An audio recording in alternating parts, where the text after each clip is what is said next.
Thompson-Bywaters murder case of 1922 was the most sensational of a sensation-seeking decade. At first glance, the facts seem plain and ordinary enough. A 20-year-old ship's steward, Freddy Bywaters, stabs to death the husband of his lover, 28-year-old Mrs. Edith Thompson, one autumn night in a darkly lit Ilford street. A melodrama, you might say, that sounds as suburban as its locale. Yet the case fired the public imagination to an extraordinary degree. The reason lay in the personalities of Bywaters and Mrs. Thompson, the older woman and the younger man, and in the unique batch of letters written by Edith and meticulously preserved by Freddy, which laid bare with memorable intensity their secret world of thwarted passion. When I was between De Vere Gardens and Ensley Gardens, I saw a woman running towards me. Did you recognize her? Yes. I really wonder if I'm living in the same world. I suppose I am. But it's not the same world to me, Darlingest. That world last year didn't contain a pal, just one only, to whom I needn't wear a mask. But this year does. Although he's still so very far away that I go on wearing that mask to everyone I meet every day. I wonder if there ever will be a time when I shall appear as I really am. Only you see me as I really am. The pretense me is my ordinary everyday wearing apparel. The real me is only visible for such a very short time when you're in London, darlingest boy. What had happened to her husband, and she said, "Oh, don't ask me, I don't know." That somebody flew past. And when I turned to speak to him, blood was pouring from his mouth. And during all this, what would you say was Mrs. Thompson's demeanor? Oh, very agitated and incoherent, definitely. And so we come to Tuesday, October the 3rd, the day that Mr. Thompson died. Will you tell the court what your son's movements were on that day, so far as you know? I remember the telephone rang, and my son answered it. I do not know whether it was a man or a woman who rang, but my son left the house a little before midday. At what time did you see him again at the house? I went to bed about 10:30, and my son had not returned by then. Later on, the front doorbell rang. What time was this? I really could not say. I think I was asleep. I called out, "Is that you, Fred?" And he answered, "Yes, Mum." Did he give any explanation as to why he was so late? Well, next morning I said to him, "You were late last night, weren't you? Did you fall asleep on the train?" And he said, "Yes. I went on to Norwood Junction. That's 2 or 3 stations further down the line." Thank you, Mrs. Bywaters. You are a widow, are you not, Mrs. Bywaters? Yes, sir. My husband was killed in the war. And now you work for your living? Yes. After my husband's death, I started a milliner's business in Upper Norwood. On Friday night, I said I was going to sleep in the little room. We had a scuffle. He succeeded in getting into the little room and onto the bed. So I went into the bathroom and stopped there for half an hour. He went downstairs then, and I went into the little room quickly, locked the door, and stopped there all night. I knew he was friendly with the Thompsons. He knew Mrs. Thompson's family well. The Graydon boys had been at school with him. Did he ever talk to you about Mrs. Thompson? I remember in August last year, I think it was, just after he'd stayed with the Thompsons at Ilford, my son coming home and telling me that Mrs. Thompson led a very unhappy life with her husband. Mrs. Bywaters, has your son always been an excellent son? He's one of the best that a mother could have.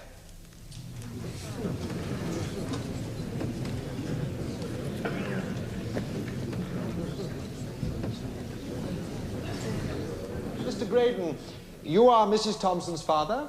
Yes, sir. How well did you and your family know Bywaters? Very well. We'd known him for some considerable time, and he was a frequent visitor to our house. He sometimes took out our young daughter, Avis. Did he come and visit you on You his know last I always return? sleep to the wall, darling. Well, I still do. But he puts his arm around me, and it's horrid. I suppose I'm silly to take any notice. I never used to, before I knew you. I just used to accept the inevitable. But you know, Darlingest, I either feel things very intensely, or I'm quite indifferent. Just cold. Frozen. He came round about 7 o'clock and stayed until 10 or thereabouts. Was Bywaters exactly the same on that evening as he'd been on any other evening? Quite the same. Nothing unusual about him? Nothing whatever. Thank you. Mr. Graydon, I would like you to look at exhibit number 24. Now, this is a letter from your daughter to Bywaters dated the 13th of June, 1922, and I would draw your attention to the following paragraph. I rang Avis yesterday, and she said that he, and I would remind the court that he refers to her husband, Mr. Thompson, he came down there in a rage and told Dad everything about all the rows we've had over you. Dad said it was a disgraceful thing that you should come between husband and wife, and I ought to be ashamed. Darlingest, they don't understand, and never will, any of them. Now, is this account true? Did Thompson complain about his wife's conduct with Bywaters? Never, at any time. That is the purest imagination. As a matter of fact, I had no idea that my daughter and her husband were not on good terms. They always appeared to me to be quite happy and fond of each other. Thank you, Mr. Green.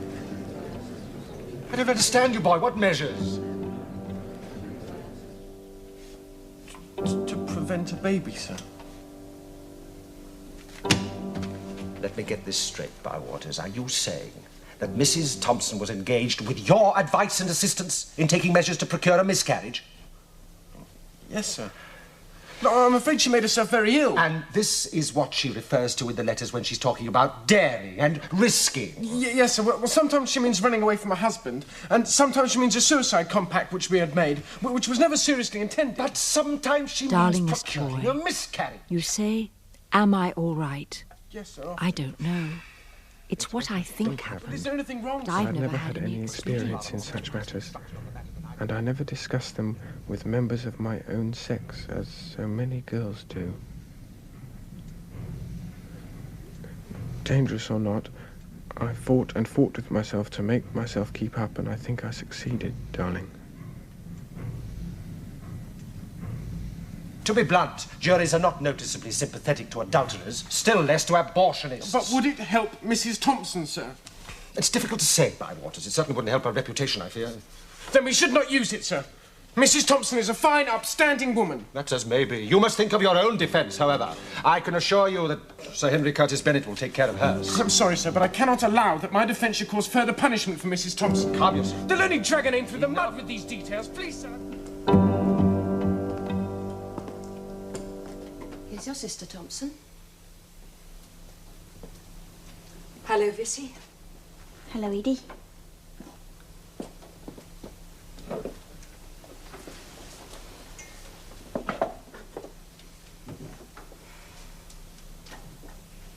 How are you feeling today? Not much better. If only I could sleep at night, I'd... Must try and relax, Edie. Everything will come out all right, you'll see. Can they give you anything for it? Oh, they have. Heaps of things.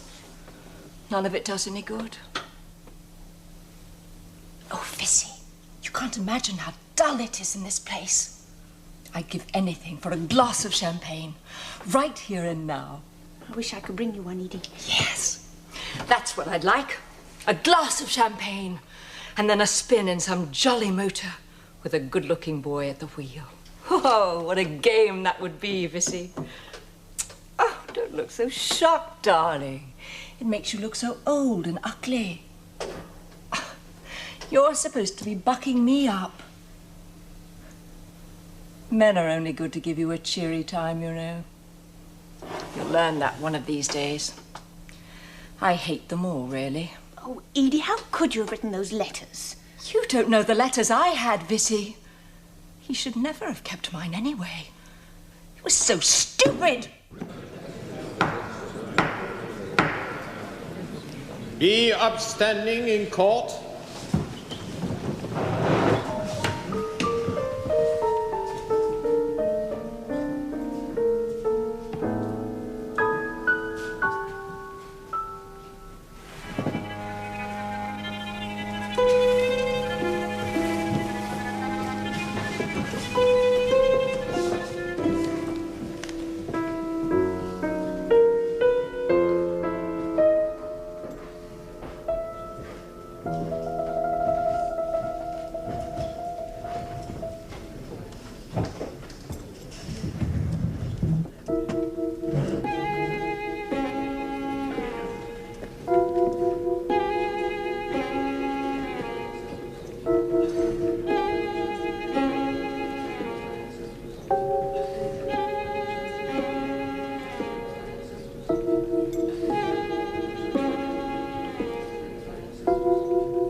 Severed the carotid artery, the artery in the neck.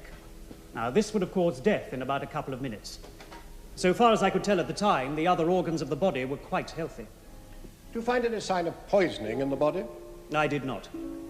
Mention has been made of the possibility of glass having been administered to Percy Thompson. Did you find any sign of this? No, there was none. If glass had been administered, I would not necessarily expect to find indications in the organs. But in this case, I found no trace of glass either. The book you sent is lovely. I like Clary. She's so natural, so unworldly.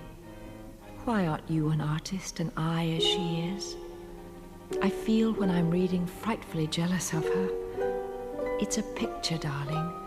Just how I did once picture that little flat in Chelsea. Why can't he go on loving her always? Why are men so different? Does it not all come to this? That the post-mortem showed no trace of any glass having been administered. That is so. And as to the poison, there is no trace whatsoever of any having been administered. Is that not so? That is so. Thank you. Dr. Spill.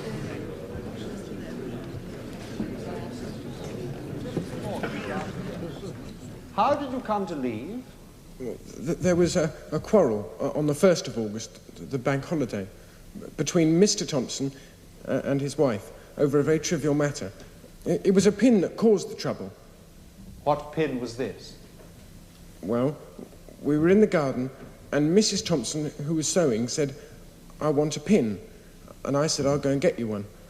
I went in and got the pin, and when I returned to the garden, they were arguing. We then went in for tea and the argument dropped. But Thompson came in and created further trouble, and there was a struggle, and he threw Mrs. Thompson across the room. I intervened. Had you been taking Mrs. Thompson out? No. You had been out with her? With Mr. Thompson. As a result of the row, I left at Mr. Thompson's request and my own inclination. Just tell us at once, Bywaters, were you taking Mrs. Thompson out during this time? I was meeting her occasionally. And had you then fallen in love with her? Avis said she was upset because you'd gone for good. She said she could hardly realize it. She also said that he had said to her, "I thought he was keen on you, Avis. But now I can see it was a blind to cover his infatuation for Edie." Darling, it's not an infatuation, is it? Tell me it isn't. You and Mr. Thompson about a separation or a divorce? Yes. I asked him why he didn't come to an amicable agreement and get a separation or divorce. Yes, and what did he say to that? He hummed and hawed and said it wasn't any of my business. To Tuesday, the 3rd of October, the day of Percy Thompson's death. Tell me, Bywaters, had you a knife in your possession on that day? Yes. Why? I had bought a knife with a leather sheath in 1921. I always carried it in my overcoat pocket. I would take it with me when I went abroad. Now, when you left the Gradens' house that night, tell us, in your own way, what you were thinking and feeling. Well, having been with her family, naturally I was thinking of Mrs. Thompson. I was thinking how unhappy she was, and I wished that I could help her in some way. So you turned round from East Ham Station and started walking in the direction of Ilford? Yes. Well, I knew from my meeting with Mrs. Thompson earlier in the day that she and her husband had been to the theatre and would be together. He said that he began to think both of us would be happier if I were to see them, if we had a baby. I said no. 1,000 times no. And then he began to question me and plead with me. Oh, darling, it's all so hard to bear. Come home.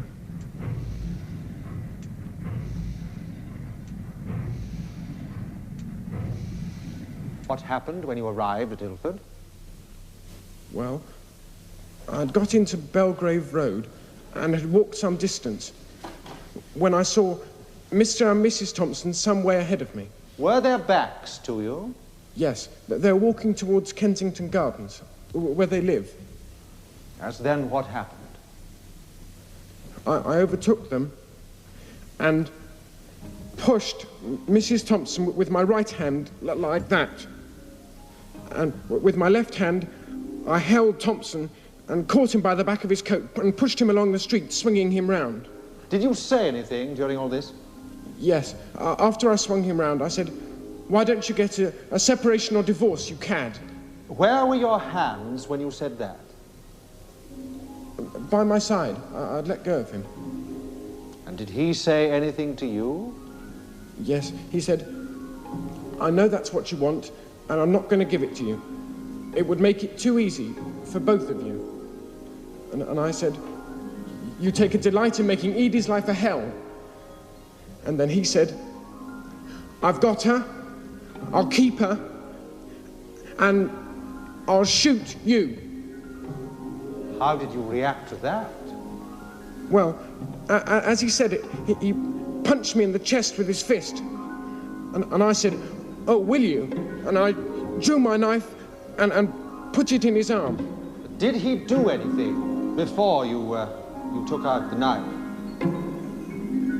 He punched me with his left hand like that and said, "I'll shoot you," going at the same time like that with his right hand.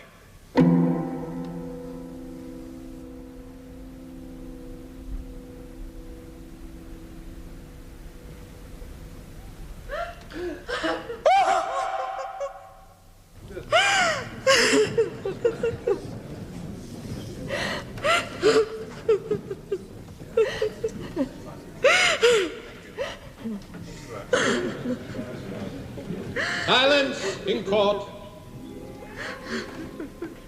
Why did you draw your knife, Bywaters? Well, I believed he was going to kill me. I thought he had a revolver and would use it. After you had put the knife in his arm, was there a struggle? Yes. I still thought he was going to try and shoot me if he had an opportunity, and I tried to stop him. Ever since I've been back from holiday, I've had the most awful night's rest. One night, I dreamed that you'd married Avis, because she found out how much was between us, and threatened to tell everybody unless you married her. One night, I jumped up into the theatre with a man I knew, and I had told you about him, and you came home from sea unexpectedly, and when you found me, you just threw me over a very deep precipice. And I was killed.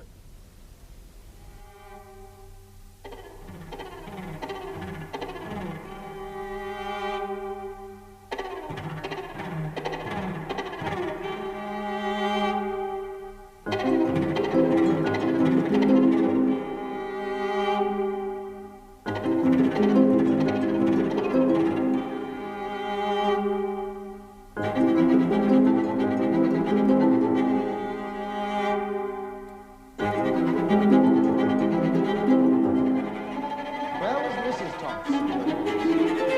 I did not see her. She might have been 10 miles away for all I saw of her. What happened after the struggle? I don't remember very definitely. I think I just ran away. 1st of May, Exhibit 19.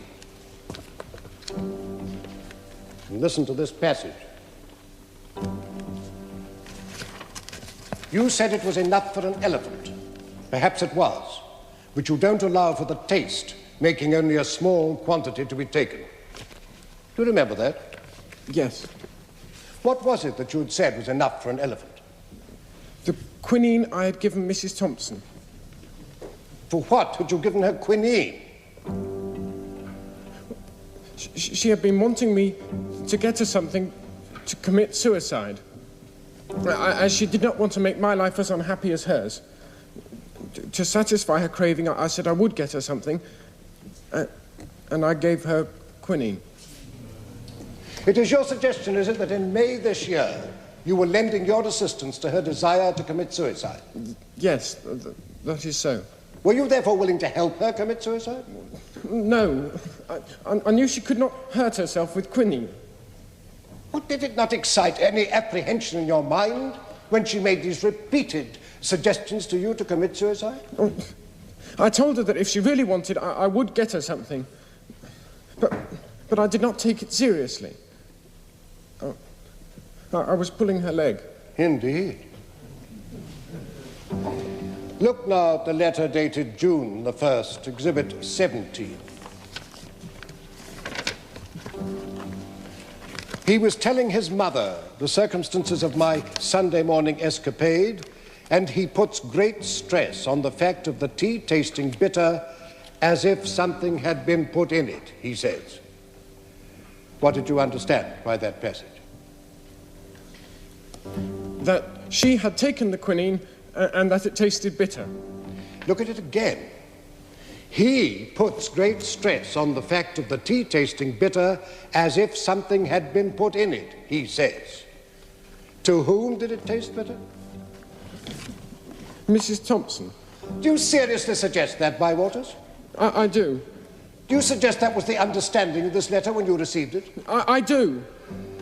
Now I think whatever else I try it in again will still taste bitter, he will recognize it and be more suspicious still. What did you understand Mr. Thompson to be suspicious of? That she was attempting to commit suicide. Did you understand her to mean that she would tell him that her tea tasted bitter and that she was about to commit suicide? Well, possibly she would. Is that your understanding of this passage? It is.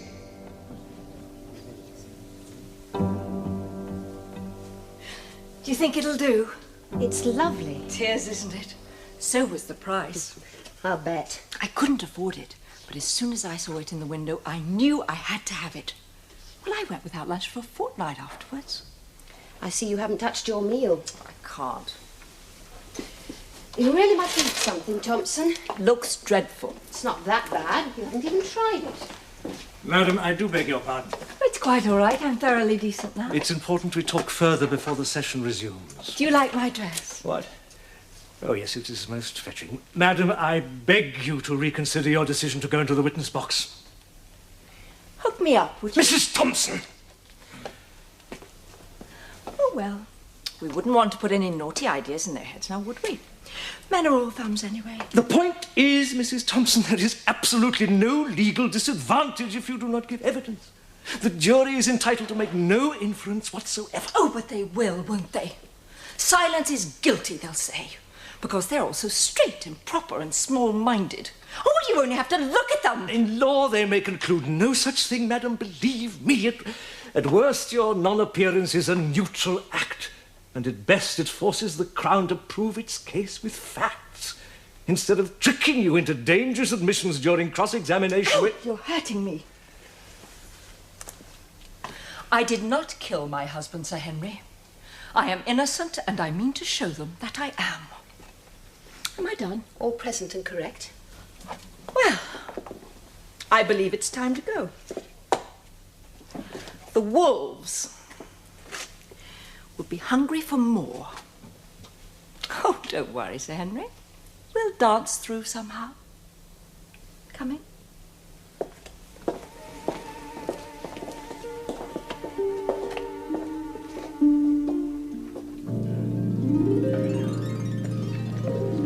Pray be seated if you wish, madam.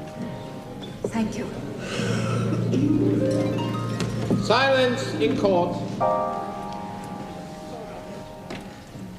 Was your marriage a happy one, Mrs. Thompson? No, not particularly. Had you discussed the question of separation from your husband long before you met the prisoner, Bywaters? Yes, very often. Did you at any time, from your marriage until the death of your husband, do anything to injure him physically? Never. Have you ever been in possession of poison? Not to my knowledge. Have you ever administered poison to your husband? No. Have you ever given him ground glass in his food in any form? Never. Thank you. Come now to the letters. Look at letter exhibit 27, if you would. Now, you say, you know, Darlingest, I'm beginning to think I have gone wrong in the way I managed this affair. I think perhaps it would have been better had I acquiesced in everything he said and did.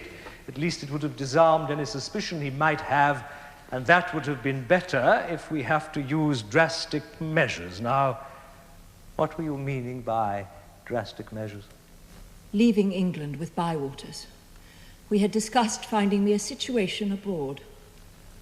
Look now at Exhibit 13. The letter of the 3rd of January 1922, where you say, immediately I have received a second letter, I have destroyed the first, and when I got the third, I destroyed the second, and so on. No, that refers to a bronze Does that medal I refer? have. He's going to gaze all day long at you in your temporary home after Wednesday. Now, Wednesday was the 4th. Is the one dated the 1st of April, Exhibit 17, where your husband mentions to his mother the fact of his tea tasting bitter. Now, was there ever any time when your husband complained to his mother of his tea tasting bitter? No, not to my knowledge. Well, was this then yet another imaginary incident that you were recording? Mrs. Thompson, I must trouble you for an answer. Yes. Had you at that time or at any time put any... Darlingest, I understand how you feel, but cheer up.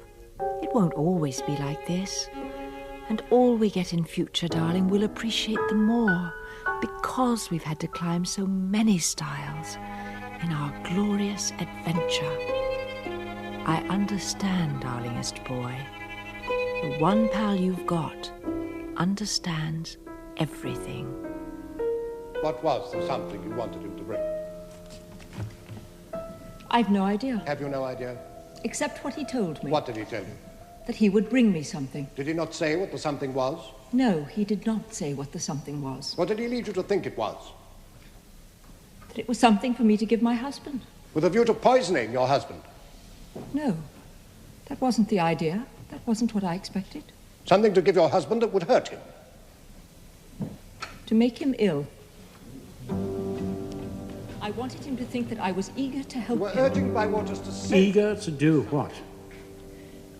Eager to help him with anything he might suggest. That does not answer the question, you know.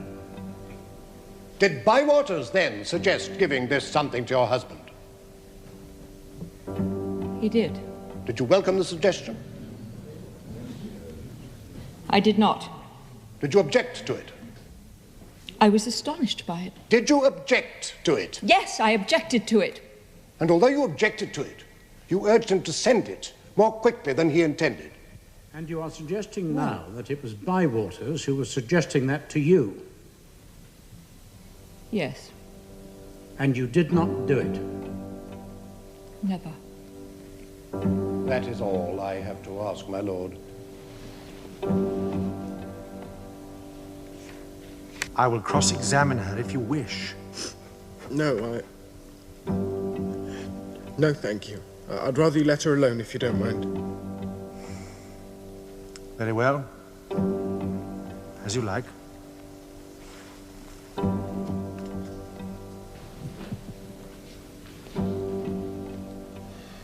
Do you cross-examine Mr. Whiteley?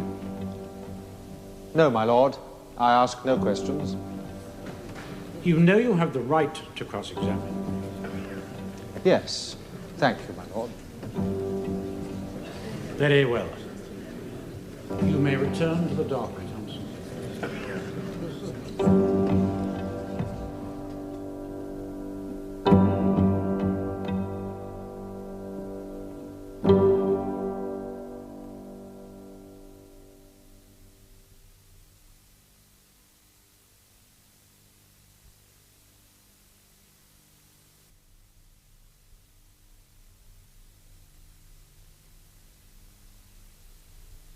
Just at the end of a letter, I shall have to allude to again, comes this. He has the right by law to all that you have the right to by nature and love. Gentlemen, if that nonsense means anything, it means that the love of a husband for his wife is something improper, because marriage is acknowledged by the law, and that the love of a woman for her lover, illicit and clandestine, is something great and noble. I'm certain that you, like any other right-minded persons, will be filled with disgust at such a notion. Let us get rid of all that atmosphere and try this case in an ordinary, common-sense way. Members of the jury, have you arrived at your verdict? We have. And do you find the prisoner, Frederick Edward Francis Bywaters, guilty or not guilty of the murder of Percy Thompson? Guilty, sir. And do you find the prisoner, Edith Jessie Thompson, guilty or not guilty of the murder of Percy Thompson? Guilty. You say they are severally guilty, and that is the verdict of you all? Yes, sir. Frederick Bywaters and Edith Thompson, who severally stand convicted of murder. Have you anything to say why the court should not give you judgment of death according to law? I say the verdict of the jury is wrong, my lord. Edith Thompson is not guilty. I am no assassin. I am no murderer. Is that you be taken from this place to a lawful prison, and there sent to a place Oh, please, of God! I'm not guilty! Please. Please, God! I'm not guilty! Be brave, Edie. Please be brave. That you there be hanged by the neck until you be dead, and that your body be buried within the precincts of the prison in which you shall last. Two people like us. Name of imprisonment. God save the king. Frederick Edward Francis Bywaters, the sentence of this court upon you is that you be taken from this place to a lawful prison, and there sent to a place of execution.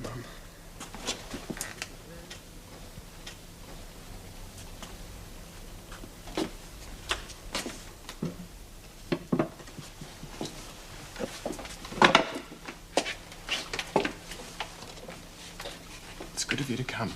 Freddy, my darling boy. Don't cry, Mum, please. Everything's going to be all right. I know, I'm sorry. But you look so different in those clothes.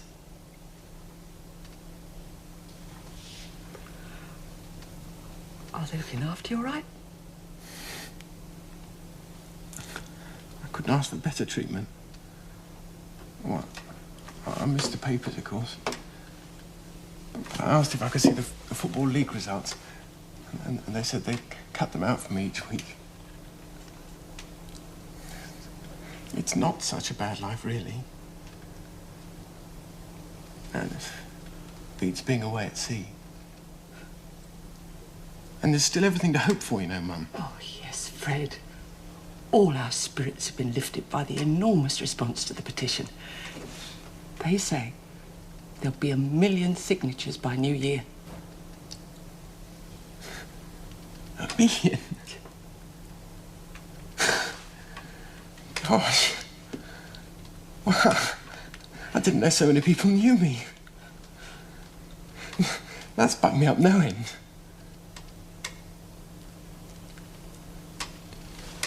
Is there a petition from Mrs. Thompson as well, do you know? I think not. But she is appealing, is she not? Yes. I believe an appeal has been lodged. I should hope so. My God, Mum, they can't let her die with the most vile injustice. I'm surprised you should care, Fred, after what she did to you. Mum, how can you say that? I never believed that woman was any good, and in court she proved it. I'm not bitter about it, Mum. Please don't you be. I admit I never imagined she would turn against me as she did. But don't forget that she was fighting for her life. What about your life, Fred? What about your life? I know, Mum, I know, but she had done nothing. I had. She stabbed you in the back to save herself. Please try and understand.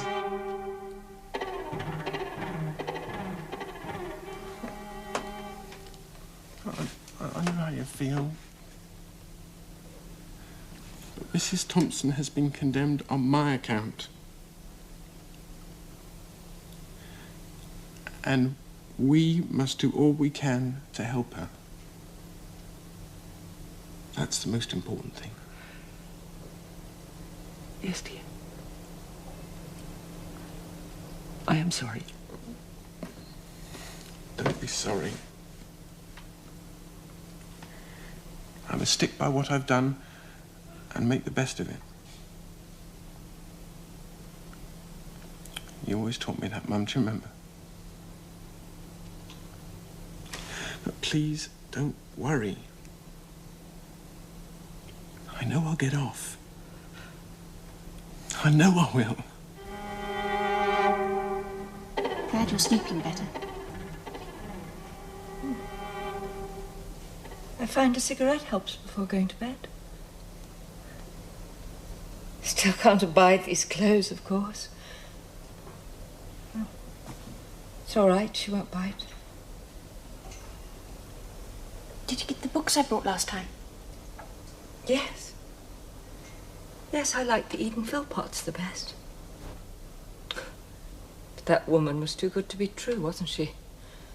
I mean, even a virtuous woman, when she knows a man wants her enough, would sin with him, wouldn't she? What have you done to your hands, Edie? Nothing. Nothing, they're just chapped. You've had no news, I suppose? Well, they say an early verdict is usually good news. I don't really mind as long as this terrible waiting ends. Dad is really awfully hopeful, Edie. Yes, I know. I try to be. But it's terrible to be in here for something you didn't do, Vizzy. You can fight facts, but when it's just sheer prejudice, it's dreadful.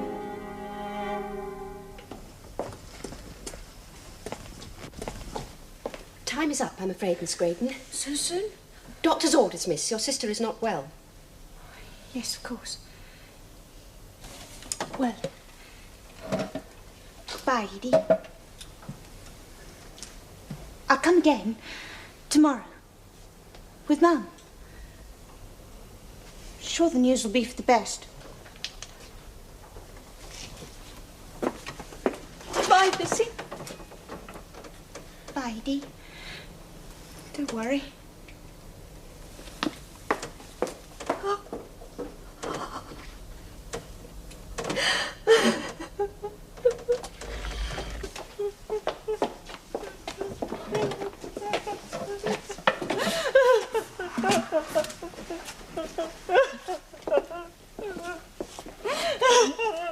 The governor is coming, Thompson. What? Is it the verdict? Oh, but it's come so quickly. I knew it. I knew it. I knew it. I knew they'd never hang an innocent woman. Those silly jurymen. Is it good news, Dr. Morton? Good afternoon, Mrs. Thompson. Please tell me! I'm very sorry, my dear. The court has dismissed your appeal. Mr. Bywaters, too. Oh, God! No, God! No! I'm innocent! Come along, forget Oh, please! No! No! No! I'm innocent!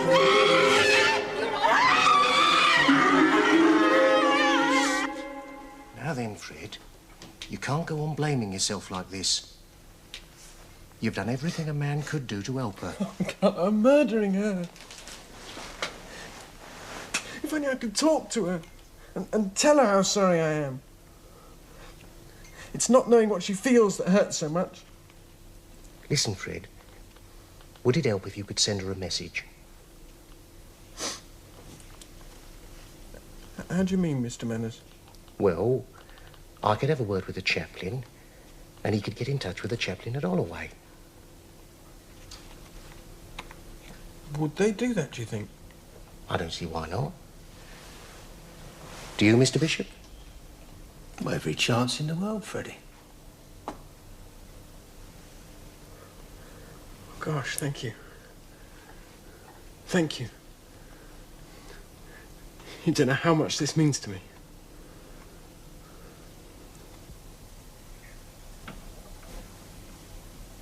Ethel,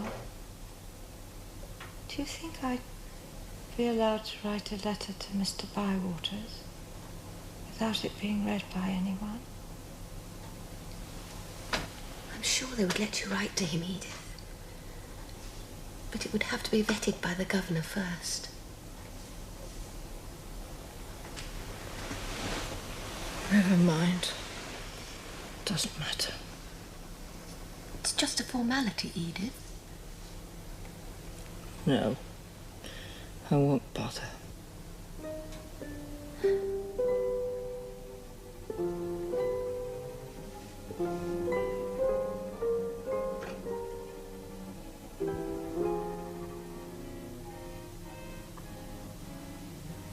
I'm all right, Mum. And you mustn't worry. You've done everything possible for me. And now you must do everything you can to keep yourself cheerful. Yes, dear, I will. Don't you worry about me. I'm not afraid to die. I hope I shall go like a man.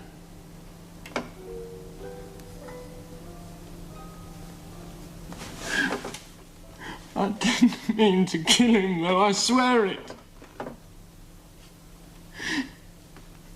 He treated her lower than a snake. And when I saw them together that night, laughing, and he had his hand around her waist, I just went blind. I didn't mean to kill him, though. No, Fred, I believe you. I just can't believe they're going to hang her as a criminal.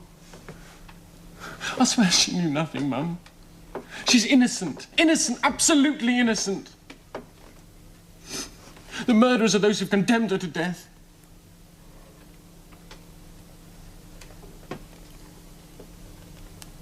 Poor Edie.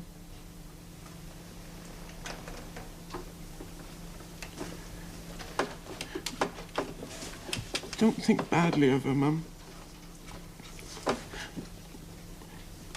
Will you promise me you'll do one thing? Yes, darling.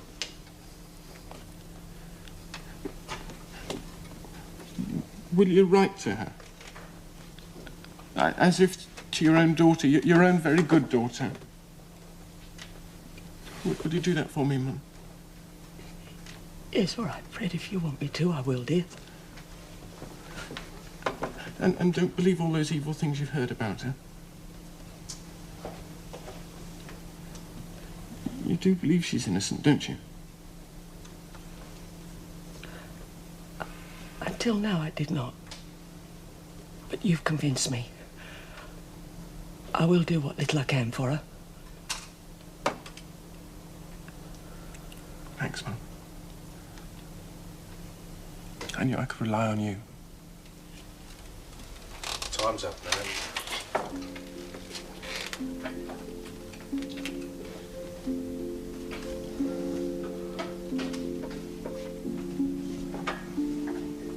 May I kiss my son goodbye? Yes, ma'am.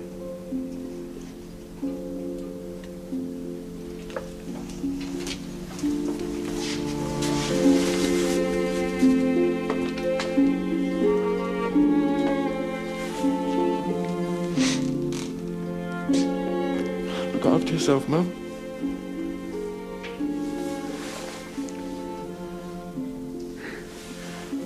And don't worry about me.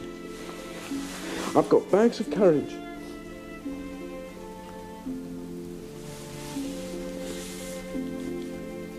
God bless you, my poor boy.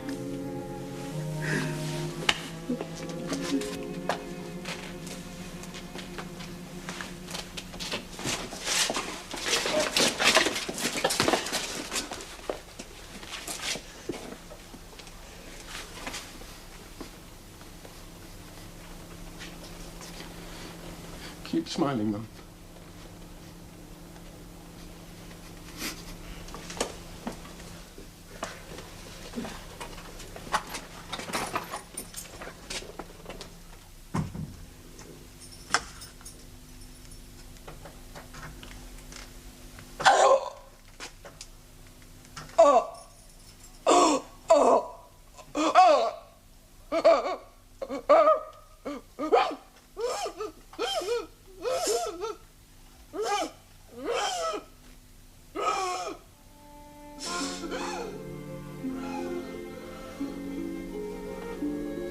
I beg you to forgive me for all the hurt and pain you have suffered on my account.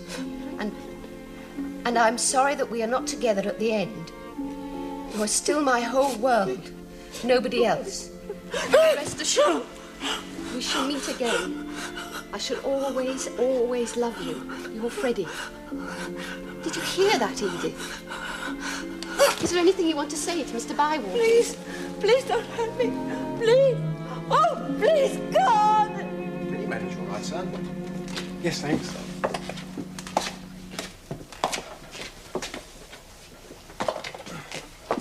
Oh, thanks. I've put on a bit of weight since the appeal. There we are, sir. The smartest young devil that ever trod a quarterdeck. Fit and ready for action, Mr. Manners.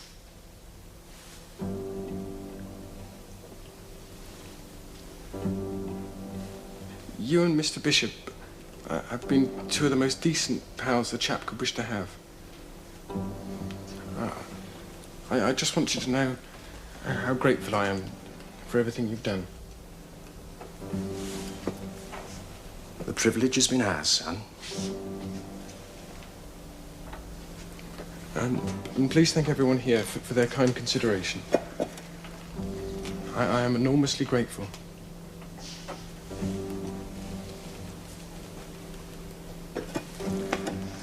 Don't worry, Freddy. We will. Now, how about a spot of breakfast? I say, haddock.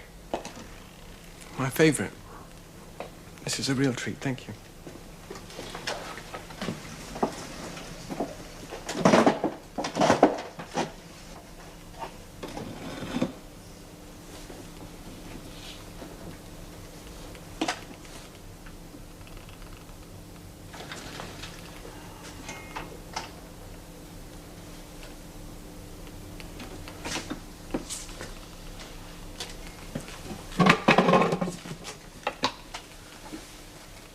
I've got some good news for you, Freddy.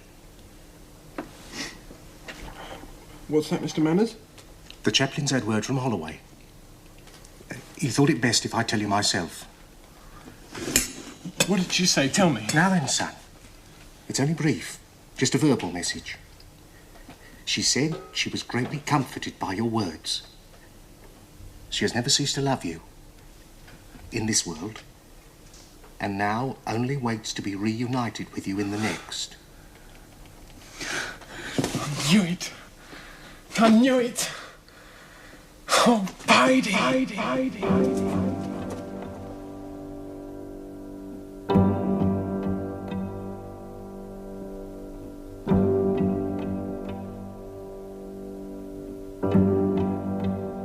He restoreth my soul.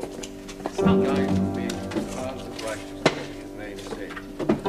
Yea, though I walk through the valley of the shadow of death, I will fear no evil. Thou art with me. Thy rod and thy staff, they comfort me. Thou preparest the table before me in the presence of mine enemies. It was rather fun on Thursday at the garden party. They had swings and roundabouts and flip-flaps, coconut shies, Aunt Sally's hoopla and all that sort of thing. And I went in for them all and on them all. You know I always stick to the wall, darling. Well, I still do. But he puts his arm around me, and it's horrid. I suppose I'm silly to take any notice. I never used to. And that the love of a woman for her lover, illicit and clandestine, is something great and noble. I'm certain that you, like any other right-minded persons, will be filled with disgust at such a notion. Let us get rid of all that atmosphere and try this case in an ordinary, common-sense way.